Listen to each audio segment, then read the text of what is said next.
Hello, नमस्कार दोस्तों, कैसे हैं आप। मैं स्टॉक मार्केट बोर्ड हिंदी में हैरी परमार आपका हार्दिक स्वागत करता हूं और आशा करता हूं कि स्टॉक मार्केट में आप अपनी लर्निंग स्किल को और बढ़ा रहे होंगे और अच्छा खासा रेवेन्यू, अच्छा खासा आप प्रॉफिट इस मार्केट में जनरेट कर रहे होंगे दोस्तों। तो दोस्तों, जो मैं आज आपके लिए स्टॉक लेके आया हूं दोस्तों, वो आपकी स्क्रीन के सामने है कि ये है स्टॉक जिसका हम आज एनालिसिस करेंगे, टेक्निकल और फंडामेंटल भी। ये स्टॉक है जो ये है एडोर वेल्डिंग। आपने देखा होगा, आप सर्च करेंगे तो बहुत ही बढ़िया स्टॉक है। जो सेक्टर है electro and welding industry equipment. तो आज 29 अगस्त 2021 है। तो आज हम इस स्टॉक का एनालिसिस करेंगे कि ये स्टॉक किस तरह से मूव कर रहा है आने वाले टाइम में। इसके स्टॉक का जो टारगेट है वो कहां जा सकता है और किस तरीके से ये अपने टारगेट तक पहुंचेगा और इसमें कहां कहां हमें बैरियर है, कहां कहां पे सपोर्ट और रेजिस्टेंस है, उसके बारे में आज हम बात करेंगे दोस्तों। तो देखिए, जैसे कि 29 अगस्त 2021 आज जो है 29 अगस्त 2021 है दोस्तों। तो देखिए, तो चलते हैं हम अपनी अगली स्क्रीन के ऊपर। जैसे कि आप देख रहे हैं कि यहाँ पे मैंने investing.com की वेबसाइट के ऊपर यहाँ पे मैंने वन मंथ का चार्ट प्लॉट किया है। जो एक कैंडल है, जो एक्नेसी कैंडल है, वो 1 मंथ का जो पीरियड है वो उसको दिखाती है। नीचे CCI कम्युनिटी चैनल इंडेक्स और RSI के साथ इसका एनालिसिस करने की कोशिश कर रहा हूं दोस्तों। तो 1 मंथ के चार्ट में आपको क्या दिखाई दे रहा है कि यहाँ पे अगर हम देख सकते हैं कि 1 मंथ का चार्ट है, जो यहाँ पे आप देख सकते हैं कि ये स्टॉक अप डाउन ट्रेंड में है। देखिए यहाँ पे लास्ट मंथ कितनी बड़ी ऊपर बिग मनी है, जो 900 तक गई थी, अब ये 694 है। तो ये अब स्टॉक डाउन ट्रेंड में है दोस्तों। एक महीने से ये नीचे की तरफ डाउन ट्रेंड की तरफ ये स्टॉक आ रखा है दोस्तों। तो जैसे कि आप देख रहे हैं, तो CCI कम्युनिटी चैनल इंडेक्स भी आपको यही बता रहा है कि ये देखिए नीचे की तरफ है दोस्तों, और RSI भी हमें ये डाउन ट्रेंड को बता रहा है दोस्तों। तो लंबी अवधि का जो टाइम फ्रेम है उसके हिसाब से हमें छोटी टाइम फ्रेम पे के ऊपर भी हमें काम करना चाहिए, हमें देखना चाहिए। क्योंकि हम जो अपने ट्रेडिंग बाय या सेल करते हैं, हम शॉर्ट टाइम फ्रेम के ऊपर करते हैं, स्विंग ट्रेडिंग या शॉर्ट टर्म ट्रेडिंग। तो हम चलते हैं नीचे इसके शॉर्ट टाइम फ्रेम के ऊपर। तो यहाँ पे मैं देख सकता हूँ, आप 1 वीक का हम टाइम फ्रेम के ऊपर आ गए हैं दोस्तों। तो आप देख सकते हो कि जो एक कैंडल है ये 1 वीक के टाइम फ्रेम के ऊपर है दोस्तों, CCI RSI। तो 1 2 3 4 5 6 7 देख सकते हैं आप, 7 मतलब 35 लास्ट 35 डेज से ये स्टॉक डाउन ट्रेंड में है। 1 वीक का चार्ट है दोस्तों, डाउन ट्रेंड में स्टॉक चल रहा है। CCI कम्युनिटी चैनल इंडेक्स और RSI दोनों ने हमें यहाँ पे बेरिश व्यू दिया है। तो हमें इसके हिसाब से यहाँ पे हमें सेल करना चाहिए था 900 के आसपास, जब हमें ये एक व्यू मिला है कि यहाँ पे हमें नीचे की तरफ स्टॉक गया है। तो हमें यहाँ पे सेल की ट्रेड लेनी चाहिए 1 वीक के चार्ट में। तो इसके हम शॉर्ट टाइम फ्रेम के ऊपर चलते हैं, 1 डे के चार्ट में। तो दोस्तों, ये आपका जो नजर आ रहा है, आपको जो यहाँ पे स्क्रीन पे जो नजर आ रहा है, 1 डे का चार्ट है। एक कैंडल एक दिन के चार्ट को दर्शा रही है दोस्तों। तो थोड़ा सा मैं पीछे चले के आता हूँ। ये देखिए आप, जो यहाँ पे अडोर वेल्डिंग है, इसने एक हाई बनाया है, ऑल टाइम हाई बनाया है दोस्तों। उसके बाद ये नीचे की तरफ आया, क्योंकि प्रॉफिट बुकिंग भी जरूरी है दोस्तों। तो आप देख सकते हैं कि अब ये स्टॉक 1 डे के चार्ट में आप स्टॉक देख सकते हो कि ये क्या बिहेव कर रहा है दोस्तों। जैसे कि आप देख सकते हैं कि यहाँ पे ये जो स्टॉक है ये अप ट्रेंड में ही है 1 डे के चार्ट में। देखिए कहाँ से अप्रैल से लेके इसने जुलाई तक एक अप ट्रेंड को लिया, उसके बाद ये स्टॉक नीचे की तरफ आया। एक ने ओवरऑल हाई बना के, अपना एक ऑल टाइम हाई बना के ये नीचे की तरफ आया है दोस्तों। तो CCI कम्युनिटी चैनल इंडेक्स ने भी यहाँ ये एक इसने डाउन ट्रेंड को फॉलो किया है, और RSI ने, आप देख सकते हैं जब RSI ने यहाँ पे डाउन ट्रेंड को फॉलो किया तो हमें यहाँ पे स्टॉक को सेल करना चाहिए। बाय कहाँ करना चाहिए, यहाँ से बाय किया हमने, यहाँ पे हमें सेल करना चाहिए दोस्तों। तो हमने यहाँ पे सेल किया है तो ये स्टॉक नीचे की तरफ है, जैसे कि आप देख सकते हैं दोस्तों, क्योंकि ऑल टाइम हाई है। तो अब ये इसने काफी करेक्शन दे दी है, 900 से 682, मतलब 200 सवा 200 पॉइंट से इसने करेक्शन दी है दोस्तों। तो आप देख सकते हो यहाँ पे सीसी जो कम्युनिटी चैनल इंडेक्स है, इसने बता दिया है कि ये -66 से -200 से नीचे तक गया था दोस्तों। कहने का मतलब है कि इसमें ओवर सेलिंग हो चुकी है, यहाँ पे ओवर सेलिंग हो चुकी है, तो ये लोग वहां पे बाय करने की सोचते हैं, मगर जब तक हम उसमें हमें एक प्रॉपर ट्रेंड ना पता चले तो हम यहाँ पे बाय नहीं कर सकते। तो यहाँ पे आप देख सकते हैं पिछले 3 दिनों से जो कैंडल्स बन रही है वो अप ट्रेंड में है, मतलब थोड़ी सी ग्रीन कैंडल है पर इतनी बड़ी ग्रीन कैंडल नहीं है कि हम उसमें अभी बाय की ट्रेड्स ले सकते हैं। यहाँ पे RSI देखिए 47 के आसपास है, तो इसने भी एक लोअर को टच करके ऊपर की तरफ गया है दोस्तों। सीसी कम्युनिटी चैनल इंडेक्स भी ऊपर की तरफ गया, तो हम यहाँ पे बाइंग की सोच सकते हैं। मगर आप यहाँ पे देख सकते हैं कि यहाँ पे एक ऊपर रेजिस्टेंस है, ये दो जो पिंक कलर की लाइन बना रखी है हमने, यहाँ पे रेजिस्टेंस है। अगर ये इसको ब्रेक करता है दोस्तों तो ये 800-900 को इजी तरीके से यहाँ पे दोबारा से अचीव कर लेगा दोस्तों। ऐसे ही सीसी चैनल में, CCI में, और ऐसे ही RSI में। RSI ने तो यहाँ पे एक अपना रेजिस्टेंस उसको ब्रेक किया है। CCI और जो प्राइस एक्शन है, अगर ये इस ब्रेक थ्रू को, इस रेजिस्टेंस को ब्रेक करके ऊपर जाता है तो आपको एक बहुत बड़ा यहाँ पे प्रॉब्लम है। अगर ये नीचे की तरफ आता है तो ये देखिए ये 600 रुपए के टारगेट के पास आएगा, उसके बाद इसके पास ये 450 का टारगेट है दोस्तों। तो ध्यान रखिएगा, आप छोटा एक स्टॉप लॉस लगा के आप इसमें बाइंग की ट्रेड ले सकते हैं दोस्तों, समझ गए ना आप। तो आप देख सकते हैं यहाँ पे क्या हो रहा है। मैं यहाँ पे थोड़ा सा रेजिस्टेंस और सपोर्ट लगाना दिमाग से निकल गया, मैं कुछ और काम कर रहा था। कोई नहीं, आपको ये रेजिस्टेंस, यहाँ पे एक रेजिस्टेंस मिल रहा है, यहाँ पे स्टॉप सपोर्ट मिल रहा है, यहाँ पे सपोर्ट मिल रहा है, यहाँ पे सपोर्ट मिल रहा है। तो ये सारे सपोर्ट हैं, लंबी अवधि के सपोर्ट है। तो आप यहाँ पे थोड़ा सा बच के रहने की जरूरत है। अगर ये इसको ब्रेक करता है दोस्तों तो नीचे की तरफ, अगर यहाँ पे ये बाइंग आ रही है तो यहाँ से एक अच्छा खासा आपको एक ब्रेक ऊपर की तरफ मिल सकता है और आप अच्छा खासा यहाँ पे प्रॉफिट जनरेट कर सकते हैं दोस्तों। 1 डे का चार्ट है RSI और CCI। तो यहाँ पे मैंने मनी फ्लो को भी साथ में ले लिया है दोस्तों। तो मनी फ्लो देखिए क्या कर रहा है दोस्तों, यहाँ पे आप देखते हैं, बाकी सब तो सेम है। मनी फ्लो पे चार्ट पे जाके देखिए तो मनी फ्लो यहाँ पे एक बाइंग आई है दोस्तों इस लेवल पे, क्योंकि लोगों को जब पता है कि ये सपोर्ट बहुत पावरफुल सपोर्ट है, तो यहाँ पे कुछ ट्रेडर जो है, कुछ बड़े ट्रेडर भी यहाँ पे बाइंग करना है, पैसा इन्वेस्ट करना शुरू कर देते हैं। तो यहाँ पे देखिए पैसा इन्वेस्ट हुआ है, पैसा इसमें डाला जा रहा है दोस्तों। कैंडल में ग्रीन बन रही है तो ये धीरे धीरे पैसा डाला जाता है और ये एकदम से ब्रेक थ्रू ऊपर की तरफ देगा या नीचे की तरफ देगा, मगर इसमें पैसा डाला जा रहा है दोस्तों। तो ये आप ध्यान रखिएगा, ये इसका ब्रेक थ्रू ऊपर की तरफ आएगा। अगर मनी फ्लो, इसमें मनी फ्लो कम हो रहा है या मनी फ्लो की जो चार्ट है ये नीचे की तरफ जा रहा है, तो ये इसका ब्रेक थ्रू नीचे की तरफ आ सकता है। तो आप शॉर्ट जो स्टॉप लॉस है उसके साथ काम करें और आपको एक अच्छा खासा रेवेन्यू यहाँ पे प्राप्त हो सकता है। तो यहाँ पे देख सकते हैं कि नेक्स्ट जो मैं स्लाइड लेके आऊँ, यहाँ पे देख सकते हैं 1 वीक का चार्ट है। हमने इसमें EMA एक्सपोनेंशियल मूविंग एवरेज के साथ इसका एनालिसिस करने की कोशिश की है दोस्तों, MACD के साथ RSI और एक्सपोनेंशियल मूविंग एवरेज 50, 100, 150, 200, 250। तो आप देख सकते हो कि 1 वीक के चार्ट में, तो ये देखिए आपको ये चीज पहले भी मैंने एक वीडियो में बताई थी, जब ये जो 5-7 जो मूविंग एवरेज 50, 100, 150, 200, 250, तो ये जब एक स्मूथ एक ही लेवल पे आ जाते हैं तो वहां पे एक ब्रेकआउट बनना जरूरी है दोस्तों, क्योंकि वहां पे एक ब्रेकआउट आना लाजमी है, चाहे वो ब्रेकआउट ऊपर की तरफ आए या नीचे की तरफ।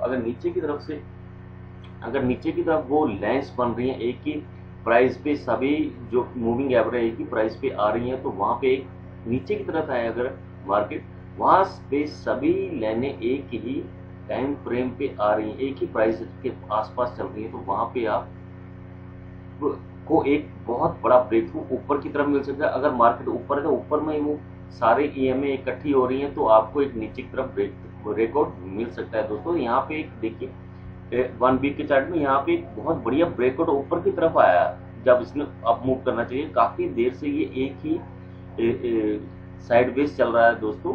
तो आप देख सकते हैं यहाँ पे 1 वीक का चार्ट है, तो RSI देख सकते हैं, MACD देख सकते हैं। हमने कंफर्म किया था यहाँ पे ए में जो है वो हमें ज्यादा प्रॉपर फॉलो करने का पता नहीं चल रहा। तो आप ध्यान रखिएगा इन चीजों को कि हम जो EM में है वो 1 वीक के चार्ट में हमें ज्यादा कुछ नहीं दिखा रहे, क्योंकि सभी EM में एक ही आसपास काम कर रही हैं दोस्तों। तो यहाँ पे देख सकते हैं कि 1 डे के चार्ट में जो EMA है वो हमें क्या दिखा रही है दोस्तों।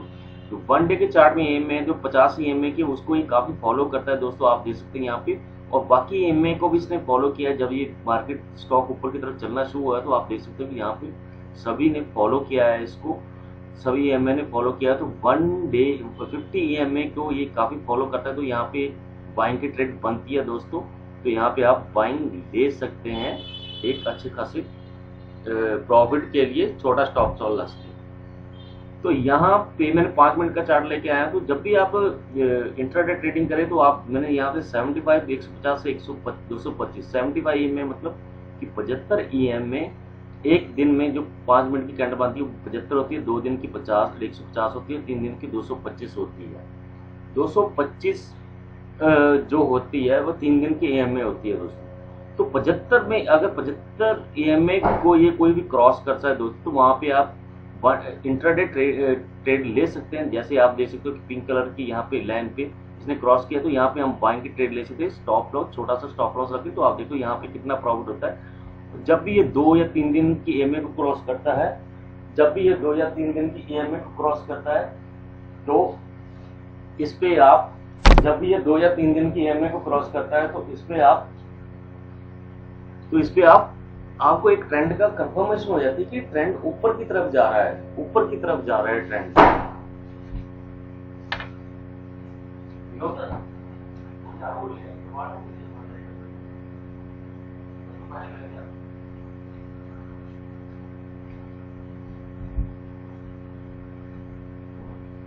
तो जब भी ये EMA जो है वो पिछले 2 या 3 दिन से ऊपर की तरफ जाती है, 350 100 75 150 225 के ऊपर की तरफ EMA जाती है, तो आपको एक ट्रेंड पता चलता है कि एक स्टॉक अप ट्रेंड में चल रहा है दोस्तों।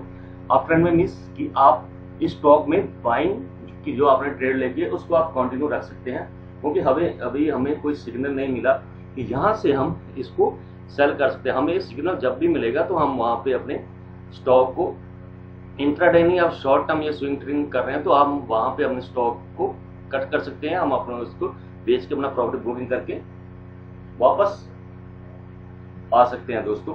तो हमें जब भी कंफर्मेशन हुई तो आप देख सकते हैं कि यहाँ पे अगर यहाँ पे हम 650 के ऊपर बाइंग की होगी, 5 मिनट का जो हमारा है, हम 1 मिनट में भी करते हैं, 5 मिनट में भी करते हैं।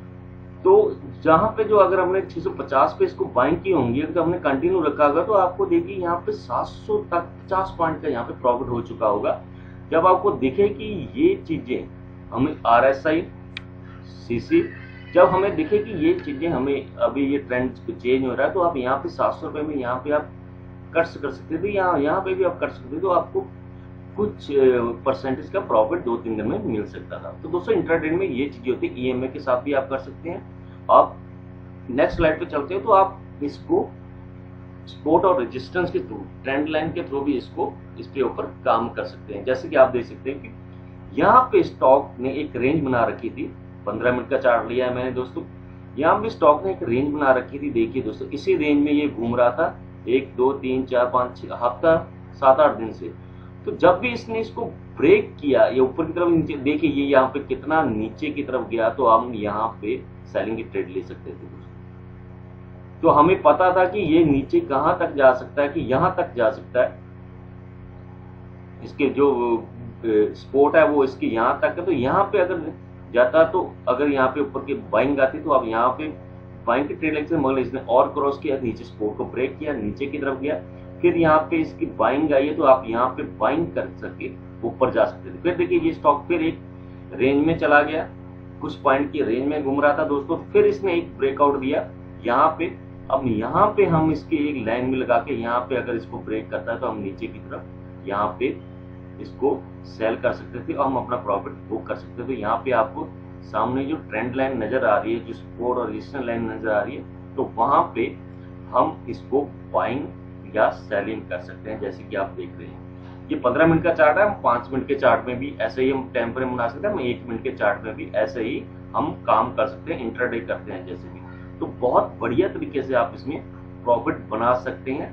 अब क्या जाऊँ, एक तो आप EMA एक्सपोनेंशियल मूविंग एवरेज 75, 100, 150, 225 ये 3 दिन की EMA है, तो उसको क्रॉस करके अगर ऊपर की तरफ जा रहा है तो आपको एक ट्रेंड पता चल जाता है कि स्टॉक अब ट्रेंड की तरफ है। दूसरा, अगर आप ट्रेंड लाइन लेके उसके ऊपर काम करते हैं सपोर्ट या रेजिस्टेंस को बना के, तो आप वहां से बाइंग कर सकते हैं। बाइंग करके आप एक अच्छा खासा बाइंग या सेलिंग करके आपको सपोर्ट और रेजिस्टेंस मिल जाती है, तो बाइंग या सेलिंग करके आप उसमें एक अच्छा खासा प्रॉफिट बना सकते हैं दोस्तों। तो दोस्तों उम्मीद है कि आपको ये मेरा जो टेक्निकल एनालिसिस है आपको बढ़िया लगा होगा। तो दोस्तों इसका थोड़ा सा फंडामेंटल एनालिसिस कर लेते हैं। जो तो मैं आपके moneycontrol.com के वेबसाइट के पास आया हूँ। तो यहाँ पे आप देख सकते हैं कि 19, 20, 21 से 4-5 साल का पिछले उसकी एनुअल जो रेशियो है वो है टोटल डेट इक्विटी। आप डेट इक्विटी 2021 में देख सकते हैं, मार्च में जो रिजल्ट है उसकी डेट इक्विटी 0.12 है, 0.23 इसने काफी कम किया है दोस्तों। इसमें डेट बिल्कुल ना के बराबर है दोस्तों, समझ गया। और रिटर्न ऑन एसेट्स आप देख सकते हैं कि यहाँ पे माइनस में है, कोई बात नहीं, हो जाता है, स्टॉक ऊपर नीचे आता है। तो return on capital employ ROC 6.6 है, 14 पॉइंट भी है, 15 पॉइंट भी रहा है। तो ये सिर्फ 20-21 में थोड़ा सा कम रहा है। तो यहाँ पे हम बाइंग की ट्रेड ले सकते थे कि लंबी अवधि के लिए। हमें पता है अगर इसके रिजल्ट क्वार्टरली रिजल्ट इसके प्रॉफिट में चल रहे हैं पिछले 2-3, तो आप इसमें बाइंग की ट्रेड ले सकते हैं और लंबी अवधि तक इसमें हम इसको होल्ड कर सकते हैं, क्योंकि इसके रिजल्ट थोड़े से सही नहीं आए होंगे। तो ये इसमें RSI नीचे की तरफ आया, तो जब आपको एक बाइंग में एक वर्टिकल एक देखना पड़ेगा कि आप ट्रेड को बाइंग कहाँ करते हैं और सेल कहाँ करते हैं। अगर बाइंग आपने सही जगह पे लिया बाइंग करके ट्रेड, तो आपको एक अच्छा खासा प्रॉफिट मिल सकता है दोस्तों। आपकी एंट्री लेवल, मैंने हमेशा अपनी वीडियो में कहता हूँ कि आपकी एंट्री लेवल क्या है, कहाँ पे ले रहे हैं। एंट्री लेवल सही है तो देन आप बहुत बढ़िया प्रॉफिट इसमें कमा सकते हैं दोस्तों, जैसे कि आप देख रहे हैं। तो आप यहाँ पे रिटर्न ऑन नेट इक्विटी भी माइनस में ही होगी, क्योंकि इतनी ज्यादा इसने कम हुई है। तो यहाँ पे कुछ रिजल्ट का इनका हुआ था, कुछ सेल्स की प्रॉब्लम हो सकती है यहाँ पे। तो आप इसमें नीचे की तरफ जब स्टॉक आता है तो आप उसमें बाइंग की ट्रेड लेनी चाहिए। आपको एक पर्टिकुलर लेवल पे कुछ रीजन इसके रिजल्ट जो होते हैं, क्वार्टरली रिजल्ट देख के इसके बाइंग क्या बाइंग में इसकी प्राइस एक्शन एरिया देख के इसके कुछ इंडिकेटर लगा के, और उसके बाद FII म्यूचुअल फंड्स और जो NII है, मतलब नेशनल इंस्टीट्यूट DI है, वो इसमें होल्डिंग अपनी बढ़ा रहे हैं, इंक्रीज कर रहे हैं कि डिक्रीज रहे हैं, उसके हिसाब से आप इसमें बाइंग की ट्रेड ले सकते हो। आपको अच्छा खासा प्रॉफिट यहाँ पे मिल सकता है दोस्तों। तो आप इसकी moneycontrol.com के ऊपर जाके आप इसकी रेशियो चेक कर सकते हैं। अलग अलग वेबसाइट के ऊपर अलग अलग रेशियो हो सकती है, नो डाउट। डाटा में थोड़ा बहुत वेरिएबल होता ही है दोस्तों।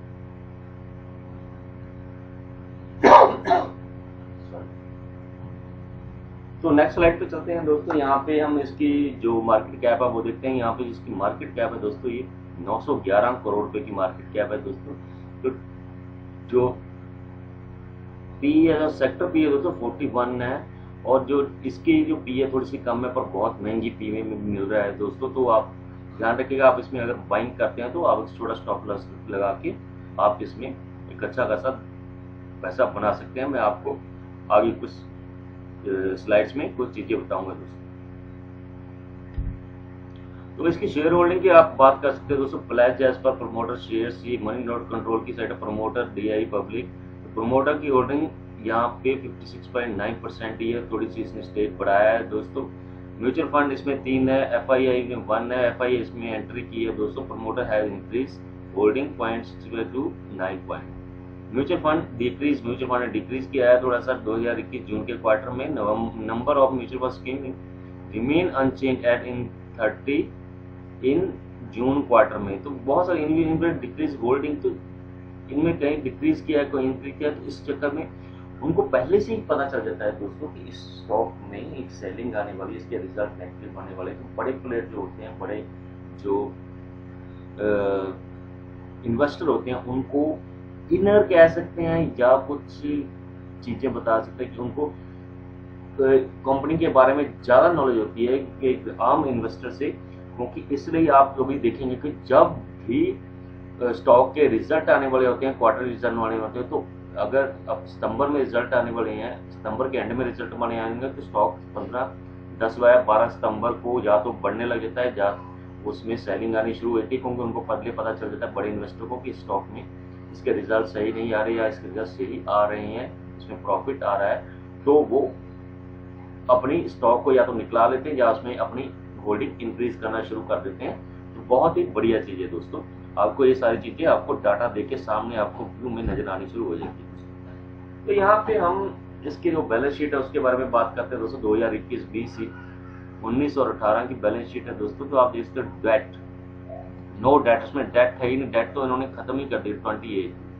आप देखते टोटल इक्विटी शेयर रिजर्व्स काफी इन्होंने रखे हुए हैं, secure loan, unchanged loan, total debt, gross block, less accumulated depreciation, net block, investment आप देख सकते हैं यहाँ पे कितनी कर रखी है दोस्तों। तो अब यहाँ पे मैं देखता जाता हूँ जो इसमें है, तो इसमें ग्रोस ब्लॉक कितना है, तो कितना इन्वेस्ट कर रही है ये कंपनी अपने ऊपर लगातार इन्वेस्ट कर रही है दोस्तों। कंपनी को अपने ऊपर फेथ है, कंपनी का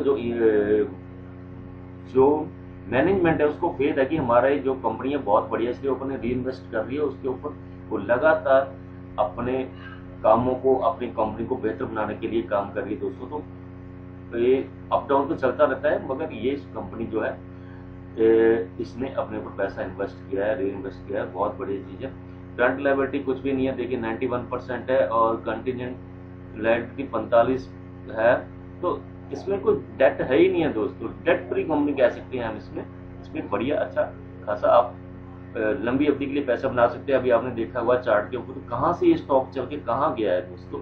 तो इसमें कोई करेक्शन प्रॉफिट बुकिंग तो आती है, हर स्टॉक में आती है, तो आप इसमें थोड़ा सा ध्यान दीजिएगा, इसके क्वार्टर रिजल्ट और कुछ चीजों के ऊपर इंडिकेटर लगा के आप इसमें आने वाले टाइम में इसमें बाइंग कर सकते हैं दोस्तों। तो यहाँ पे जो स्टैंडर्ड प्रॉफिट एंड लॉस है, प्रॉफिट एंड लॉस है, तो वो देख सकते हैं हम। सेल्स टर्नओवर हमेशा बढ़ी है दोस्तों, तो 20 में 20-21 में कम हुई है, तो कोविड का इफेक्ट तो पड़ा ही है दोस्तों। नेट सेल्स आप देख सकते हो यहाँ पे, raw material, power of fuel, employment cost कम हुई है, क्योंकि पहले बढ़ रहे थे लगातार, अब एम्प्लॉयमेंट कॉस्ट भी कम हुई है। मिसलेनियस एक्सपेंसिव और एम्प्लॉयमेंट कॉस्ट आप देख सकते हैं, खुद चेक करें वेबसाइट के ऊपर, इनकी वेबसाइट, कंपनी की वेबसाइट के ऊपर जाके आप ये चीजें सारी चीजों को देख सकते हैं दोस्तों। Interest rate, depreciation, profit before tax, देखिए प्रॉफिट कितना कम हुआ, माइनस में गया है। तो ये 20-21 की जो है उसमें कुछ चीजें होती हैं, तो इनके रिजल्ट नेगेटिव आए हैं, कि सेल्स में फर्क पड़ा होगा, बहुत सारे फंडे होंगे, तो आप इन चीजों को चेक करिए, देखिए। और आने वाला रिजल्ट, यहाँ तक मैं कह सकता हूँ कि आने वाला जो रिजल्ट है, इसका क्वार्टरली रिजल्ट है, उसमें आपको एक अच्छा खासा जो प्रॉफिट है वो देखने को मिल सकता है दोस्तों, जैसे कि आप देखेंगे। तो कैश देख लीजिए, कैश फ्लो कितना है कैश में, इस कंपनी में कैश फ्लो काफी है। देखिए 2021, 20, 17, 18, 19, 20, 21, 20 में थोड़ा सा मार्च में कैश फ्लो की बहुत पैनिक डिक्रीशन हुई थी कि 2 महीने में ही कोविड के कारण ये सब कुछ कैश फ्लो, सबका कैश फ्लो, कि आम आदमी के जो पास कैश था वो भी कैश फ्लो खत्म हो गया था दोस्तों। इनमें हम इसके बारे में हम कुछ नहीं कह सकते, मतलब अभी नेट कैश फ्लो अभी 78 है, 20-21 में 78 कैश फ्लो था ऑपरेटिंग एक्टिविटी से। तो आप देख सकते हो कि इसमें इंक्रीजिंग हो रही है, बहुत ही बढ़िया कंपनी है दोस्तों। तो उम्मीद है दोस्तों आपको ये वीडियो अच्छा लगा होगा। तो आप इसमें जो मैंने चीजें बताई हैं वो सब चीजें आप देख सकते हैं कि क्या क्या हमने डिस्कस किया है, कि एंट्री कैसे लेनी है, कहाँ पे लेनी है, इंट्राडे ट्रेडिंग में हम कैसे हम इसमें पार्टिसिपेट कर सकते हैं, किसी भी स्टॉक में, नॉट इवन इसमें, किसी भी स्टॉक में हम इंट्राडे में हम कैसे पार्टिसिपेट कर सकते हैं, हमें बाय कहाँ से करना है, सेल कहाँ से करना है, हमारी रेजिस्टेंस और सपोर्ट कैसे बनती है दोस्तों, वो सारी चीजें इसमें डिस्कस कर रखी है दोस्तों। तो एक और चीज, तो कल की मार्केट, आज 29 अगस्त संडे है, तो कल की मार्केट का जो ओवरऑल व्यू है, तो बैंक निफ्टी है या हम कह सकते हैं कि निफ्टी 50 है। तो जो मेरा व्यू है दोस्तों वहां पे ये है कि अगर स्टॉक सुबह के टाइम पे ऊपर जाता है या नीचे जाता है, तो हमें ये नहीं पता कि क्या होना क्या होगा। तो अगर व्यू आप दे सकते हो कि कल जो मार्केट का जो व्यू है वो पॉजिटिव है, मार्केट ऊपर की तरफ जा सकती है दोस्तों, और अच्छा खासा 100 200 150 200 पॉइंट का ऊपर की तरफ आपको एक मिल सकता है, देखने को टच मिल सकता है दोस्तों। इस जो करंट प्राइस चल रहा है उसके ऊपर आपको बैंक निफ्टी में 150 200 पॉइंट, और जो निफ्टी में है, निफ्टी 50 में आपको 50 या 60 पॉइंट का नॉर्मल आपको व्यू देखने को ऊपर की तरफ मिल सकता है। तो उम्मीद है दोस्तों आपको ये वीडियो अच्छी लगी होगी। अगर मेरी ये वीडियो अच्छी लगती हो प्लीज इस वीडियो को लाइक करें, शेयर करें, सब्सक्राइब करें। और मेरे इस वीडियो का डिस्क्लेमर है दोस्तों, यह वीडियो केवल शशि विदेशी के लिए है। स्टॉक मार्केट में निवेश जोखिम का अधीन है। कृपया आप निवेश करने से पहले आप अपने फंड मैनेजर से जरूर सलाह लें। हमारा उद्देश्य आम जनता को स्टॉक मार्केट के बारे में जानकारी प्रदान करना है। हम किसी को भी निवेश करने की सलाह नहीं देते। मतलब मेरे कहने का मतलब जो नेक्स्ट जो ट्रेडिंग डे है, मंडे या ट्यूसडे जो भी हो सकता है, उसमें मार्केट बैंक निफ्टी 200 पॉइंट के ऊपर टच कर सकती है दोस्तों, और जो निफ्टी है वो भी अप ट्रेंड में रह सकती है दोस्तों नेक्स्ट डे में। क्योंकि कल जन्माष्टमी है, तो मेरे पास स्टॉक की अभी छुट्टियों की लिस्ट है, तो हो सकता है कि कल की अगर मार्केट नहीं है तो जब भी मार्केट नेक्स्ट मतलब अगले दिन नेक्स्ट ट्रेडिंग डे उसको हम कंपेयर करते हैं। लोग हमारे मैसेज करने लगे थे तो कल तो मार्केट है ही नहीं है दोस्तों, नेक्स्ट डे मतलब नेक्स्ट ट्रेडिंग डे जब भी मार्केट चलेगी तो उसके हम बारे में बात कर रहे हैं कि नेक्स्ट ट्रेडिंग डे जब भी मार्केट स्टॉक मार्केट चलेगी तो bank Nifty up to 200 point 220-25 point ऊपर जा सकता है, और निफ्टी भी 50 से 70 पॉइंट ऊपर की तरफ मूव कर सकता है। तो धन्यवाद दोस्तों, जय हिंद।